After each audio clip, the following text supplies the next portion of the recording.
Saturday Night, the biopic comedy about Saturday Night Live, is not very funny, but it is a pretty good movie. Hello, my friends, and welcome to The Pondering. I am the real-life fake wizard. If this video brings you any value at all, I invite you to subscribe to this channel where we're posting new videos nearly every day. Oh, every year since the show's inception, there are some people who will complain that Saturday Night Live is not funny anymore, or that it never was. I think the show continues to age with the times, for good or for bad. I don't watch it myself anymore, but going into this movie, Saturday Night, I knew I wanted to see this at its first showing because of how important Saturday Night Live was to my childhood. I learned my style of public speaking from watching comedians like George Carlin, Lewis Black, and Robin Williams, but I learned how to do sketch characters from watching SNL every week, which would come in really handy for playing Dungeons & Dragons. Saturday Night follows producer Lorne Michaels over the final hours before SNL premieres back in 1975. We watch him struggle to manage putting the show together, rally a cast of personalities, and stave off the executive buzzards who just want to see him fail. Once you know that SNL has been running for 50 years, you would think that that would hinder the impact of this film, but the film does a great job of making you forget the real world and fall into that immersion with this cast. Is the network going to pull the show? Will John Belushi sign his contract? Will Chevy Chase still be on Community? Go! Let's see.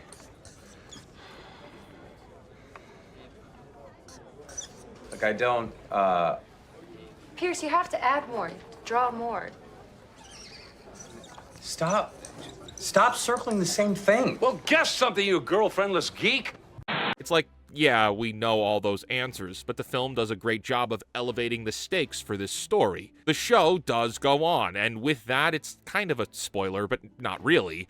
That's the problem with biopics. If you know the history it's based on, you look at the film through a different light. And that's important and something I really want to talk about. We know that Saturday Night Live did happen. What I don't know, and almost don't want to know, is whether or not the depictions of these real-world people were true.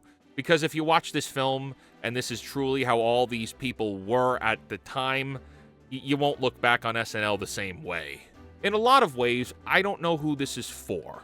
I'm almost 30 myself. I don't know anyone else my age who even knows who John Belushi, Gilda Radner, or many of the other SNL original cast members are. I don't know anyone else my age who's even seen the first season of SNL. So if it's not for Gen Z or millennials, this movie must be made for the previous generation to me, and many of these people grew up on SNL's roots, and they likely have their own interpretations of who these actors were, right?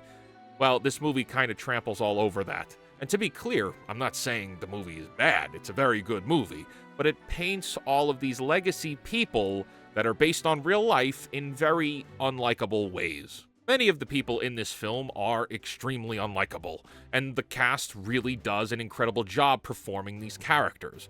Now, we know that the real cast was doing wild and crazy things, but it's one thing to hear about it, it's another thing to see it, because seeing is believing, and believing changes perceptions. Just something to think about is all. I'm not pearl clutching here.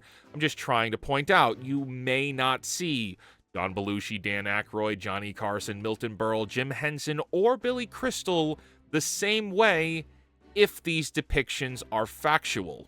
It's like how the Bruce Lee family did not like the depiction of Bruce Lee in that Quentin Tarantino film, Once Upon a Time in Hollywood. But on the other hand, and perhaps hypocritical, there were a few times where they could have twisted the knife on some of these people or provided a commentary on where some of these actors would end up, and I only caught it once. There's a confrontation between Milton Berle and Chevy Chase, and Berle says something to the effect of, "You think you're something now, but you'll be forgotten and nothing by the end," more or less. And that felt very pointed at the Chevy Chase of today. Perhaps that's just me reading into it too much, but it felt like much more than it was needed for the film. You know, at that point, and after how they depicted Chevy Chase, I almost expected him to walk off set or something saying he quits, but it doesn't go anywhere else. Like, that confrontation doesn't lead to much else at all for the rest of the film, which makes me think it was pointed at the real Chevy Chase of today. Saturday Night is to Saturday Night Live like how The Founder was to McDonald's. It was really great to see the behind the scenes of how things really are backstage for this show. How many moving pieces are involved and how many hands are required to make it happen. The Founder with Michael Keaton is a great movie and perhaps a warning about what it's like to do real business. And for both films, whether or not the conversations themselves were exact to the period and enunciation, the confrontations and circumstances very well can and do happen in the real world. So, in that case, this movie felt a little educational. I don't know if I would ever watch this film again like I would old SNL sketches, but this is very good for a single viewing, certainly. Great cast, great writing. Oh, except for Finn Wolfhard, who looks and sounds like an out-of-place string bean. I think that kid can't act unless he's doing Stranger Things. And even then, I don't think he's acting anymore. Like, that's just him. Every single time he pops on screen, it's like, oh, there's the Stranger Things kid. Anyway, Saturday Night 2024, pretty good stuff.